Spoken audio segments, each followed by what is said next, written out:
Welcome to Retirement DNA Podcast. I'm Dwayne Johnson. And I'm Aaron Johnson. We believe you deserve financial advice based on your best interest. In our podcast, we'll discuss all aspects of retirement planning. Today, we want to talk about something that was passed and signed into law at the very end of 2019. It's the Secure Act. How did they come up with that? Well, it stands for Setting Every Community Up for Retirement Enhancement Act. There are several areas that have been impacted by the Secure Act. We'll talk more in depth about the ones we feel will have the most impact. Others don't greatly impact our clients, so we'll just mention those changes. So the first one is retirement contributions. In the past, you could not make IRA or Roth IRA contributions if you had reached the age of 70. That is now gone. You can now make contributions at any age as long as you have earned income. And earned income is you're working a job, you've got rental income. This is not Social Security or pension. So if you're over the age of 50, you can now contribute $7,000 with your catch-up contributions in a year. The second big change is to require retirement plan distributions, or RMDs. It used to be that you had to start taking them at age 70 and a half. That age is now 72. If you haven't already started taking your required minimum distributions, this is a great change. So it allows for longer tax deferral. If you don't want to take your distributions, you don't have to. Obviously, you can start taking distributions from your IRA after 59 and a half without the 10% penalty. The other part that has changed with required distributions, but it wasn't part of the Secure Act, is that the life expectancy tables have changed. As an example, at 72, before the change, you'd have to have taken 3.91% of your IRA balance, and it's now 3.67. So not a big change, but it's nice that you don't have to take out as much as if you don't want to. The second biggest change, and we think that has a huge impact for about everyone out there, is that the stretch IRA or the multi-generational IRA has gone away.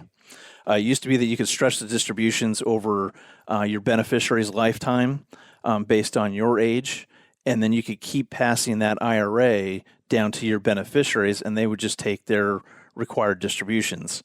But since that is gone, if you are a non-spouse beneficiary, the account has to be liquidated within 10 years. You don't have to take an amount out every year, but it's got to be liquidated by that 10th year. So that could really add to your beneficiary's tax bill. Okay, one quick note I'd say too, Aaron, on that required minimum distribution is if they don't take it, you want to make sure when they do have to start taking it again, you make sure you get the withdrawals turned back on so you don't get the penalty. But with the multi-generational, because of this change, we think we're going to start to see a lot more Roth IRA conversions. And another thing we'll start to see is a lot of properly structured life insurance. So those funds can still be passed on to the beneficiaries, but now can possibly be tax-free. Yeah, good point. So the other change was what they call kind of the new child, whether it's a birth or an adoption. You can take a one-time withdrawal of up to $5,000 and not have to pay the 10% penalty if you're under 59 and a half, but you will still pay taxes. The other part of this was disaster relief. And actually, because of the coronavirus that's taken place this year, this has actually gone into effect. So you could take a distribution, a lifetime distribution of up to $100,000 regardless of your age and not pay the 10% penalty. If you're under 59 and a half, you'll still pay taxes on the money, but you won't pay that 10% penalty. The other part of this that I think is going to be a nightmare for our tax preparers is that tax can actually be spread over 3 years. And you're also given 3 years to pay the money back into the IRA that you took out so that you won't be taxed on the money. So again, I think that's going to be a real headache for our CPAs and our enrolled agents out there. But it could be a big benefit to to those people that are under 59 and a half and still working, but needed to touch their IRAs. So the other one would be in 401ks that you have through work, now lifetime annuity options can be added to 401ks. Though we'd strongly suggest talking with us before adding that to your 401k option. We may be able to do like an in-service rollover of some of your 401k money and actually be able to get you a better guaranteed return and a better income payout for you for the rest of your life.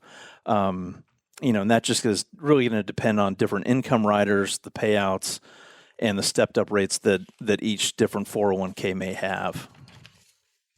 Also, with your 401k auto-enrollment cap has gone up. So if you had it set with your 401k so that increased by 1% each year, it used to be that it would stop at 10% of your paycheck. Now it's 15% of your pay. So that's something to be aware of, that it will continue to go up until it hits that 15%. But we know that auto increase is still a good thing. Always saving more is good. There are some additional tax benefits for small employers to set up retirement plans right now to help offset the cost of starting up a plan. Some changes with 529 plans. As of 2020, you can now use up to $10,000 of the 529 balance to pay off student loans. So again, that's another great benefit that was added in. Previously, they didn't allow that. They also they did not allow for 529 distributions to anything other than higher education, and now it can be used for private K through 12 as of last year. So those are the majority of the changes that have taken place for the 2020 tax year. So if you have any questions regarding the Secure Act, please feel free to give us a call. I think there's some good opportunity here with the changes that have been made. Our main goal to Dwayne Johnson Group and Bridger Financial Services is to make sure our clients know that they can make it to and through retirement and can spend with confidence during those years. We want to make sure they have financial security in any economy. Again, thank you for listening to the Retirement DNA podcast today. If you have any questions or would like to sit down with us for an initial consultation and see if you are on track to meet your secure retirement, please give us a call at 951-244-6702. If you like what you've heard, please subscribe to our biweekly podcast. And please tell your friends and family if you think they would benefit from hearing this information. Also check us out at DwayneJohnsonGroup.com and BridgerFinancialServices.com. Have a great day and stay safe. Investment advisory services offered through Bridger Financial Services, LLC, a registered investment advisor in the state of California. Insurance products and services are offered through Dwayne Johnson Group, LLC, affiliated company. Investing involves risk, including the potential loss of principal. Any references to protection, safety, or lifetime income generally refer to fixed insurance products, never securities or investments. Insurance guarantees are backed by the financial strength and claims-paying abilities of the issuing carrier.